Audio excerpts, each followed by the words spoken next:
Compañeros, estamos entonces en el tema de ambiente y recursos. Vamos a ver la importancia o el concepto general de cómo se entiende esta problemática sobre el tema del medio ambiente, ¿no? En los distintos esfuerzos mundiales y globales por tratar de resolverlo y cómo es que se ha llegado a esta gran problemática. Bueno, se menciona que hay una agresión hacia el medio ambiente y los recursos que cada vez están escaseando, recursos que muchos de ellos no son renovables, o sea, se pueden volver a utilizar.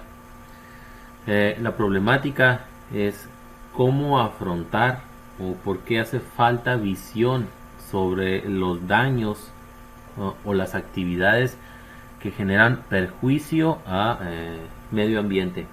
Eh, Después de 1990, del 2000, cuando se utiliza mucho el enfoque global y la visión global de hacer política, las políticas medioambientales también se volvieron una factor, una variable importante en el quehacer de la política internacional por parte de los estados, de asociaciones civiles, de las empresas, etcétera, etcétera, etcétera. Procuraron más pues en resolver y atender la problemática del medio ambiente, entre comillas.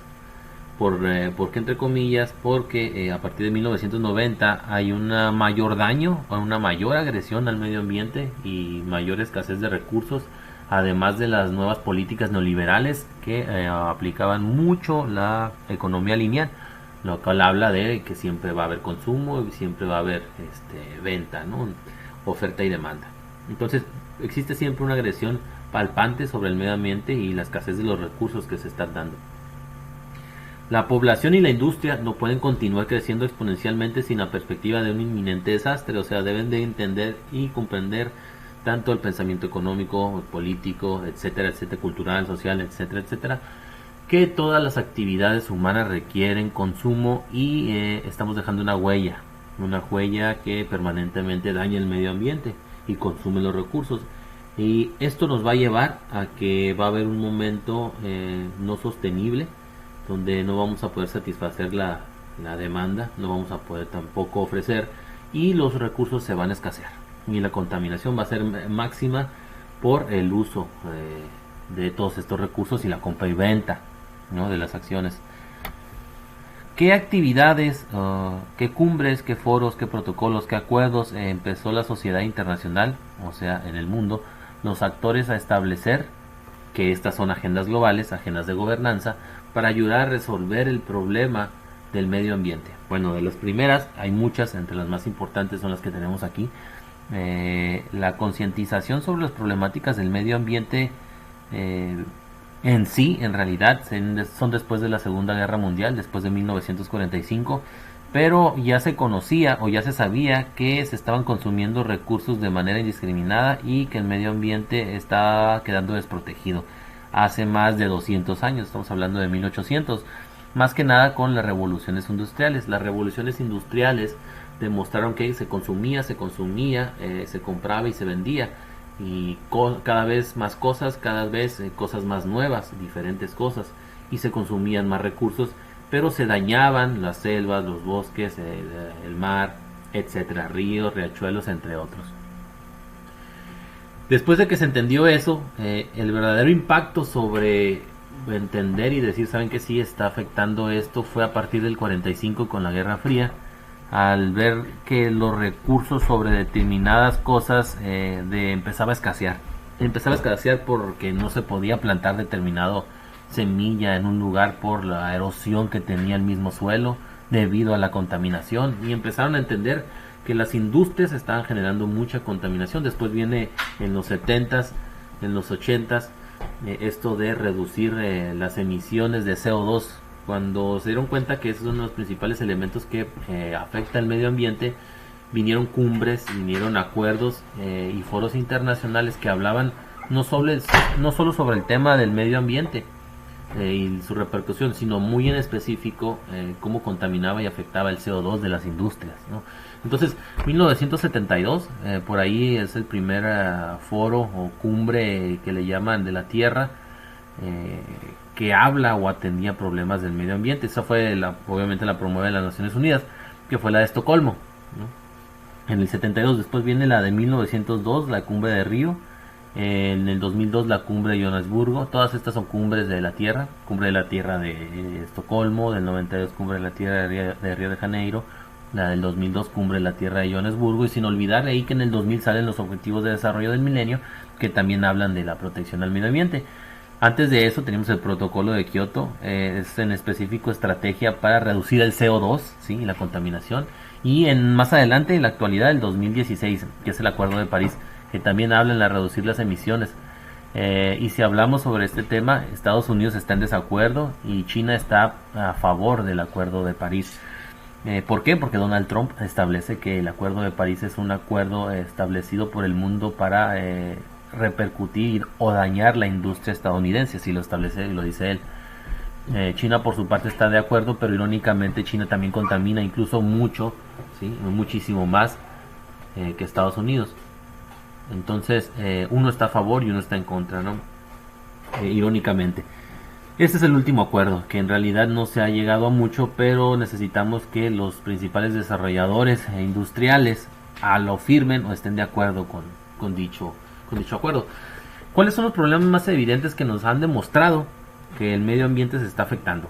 Hay problemas no evidentes, o sea, que no lo saben todos, que no están el día al día, pero hay un problema o dos problemas generales que se saben, ¿no? Que todos deben de ser conscientes. Uno de ellos es lo que está relacionado a la economía lineal, que es lo que les estaba diciendo.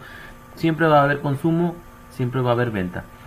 Esto significa que siempre va a haber en la economía oferta y demanda. ¿Por qué va a haber oferta y demanda? Por el tema, ¿sí?, del crecimiento demográfico. Y estamos dando cuenta que la población está creciendo y no se está deteniendo. A medida que incremente la población, más exigencia de recursos, es por eso que siempre va a haber demanda. Y es por eso que siempre va a haber oferta. Independientemente de que la agricultura o el tema del sector del agricultor tenga más rendimiento, sea más rentable, y que existan 100% de energías sostenibles. Aún así, en esas condiciones no vamos a poder sostener la demanda del crecimiento demográfico y la economía lineal siempre va a estar en apogeo. Esto significa siempre oferta y demanda gracias al crecimiento demográfico e incluso no vamos a detenerlo, las repercusiones de este mismo hacia el medio ambiente, aunque la agricultura tenga ese gran rendimiento y tengamos muchísimas niveles o protocolos, acuerdos sobre energías sostenibles, ¿no? O hayamos incluso transferido toda nuestra energía de recursos fósiles a recursos sostenibles. Aún así va a estar muy difícil, va a llegar un punto donde se va a poder satisfacer todo y vamos a entrar en decadencia, ¿no? Entonces es por eso que se tiene ahora supuestamente más conciencia. Cuando entendieron o cuando vieron la problemática más presente o dijeron, ¿saben qué? Ahora sí es un verdadero problema, por ahí en 1990.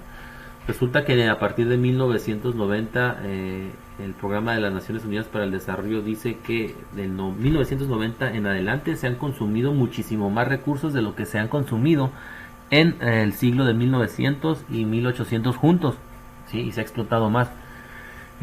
A pesar de que tuvimos revoluciones industriales en 1800 y en 1900, ¿no? A pesar de eso, y ya en 1990 se ha consumido y explotado muchísimo más. Entonces es ya insostenible la forma de consumo. Y aquí se resume diciendo esto, ¿no?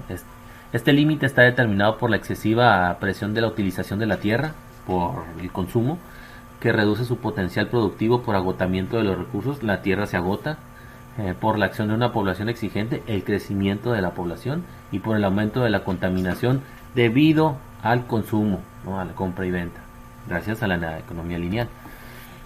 Claro que hay actores que son conscientes, como las empresas, la sociedad civil, los estados y los organismos internacionales. Las empresas por el tema de empresa socialmente responsable, la sociedad civil, que ya sabemos que hace asociaciones civiles en pro de todos estos temas, como es el medio ambiente.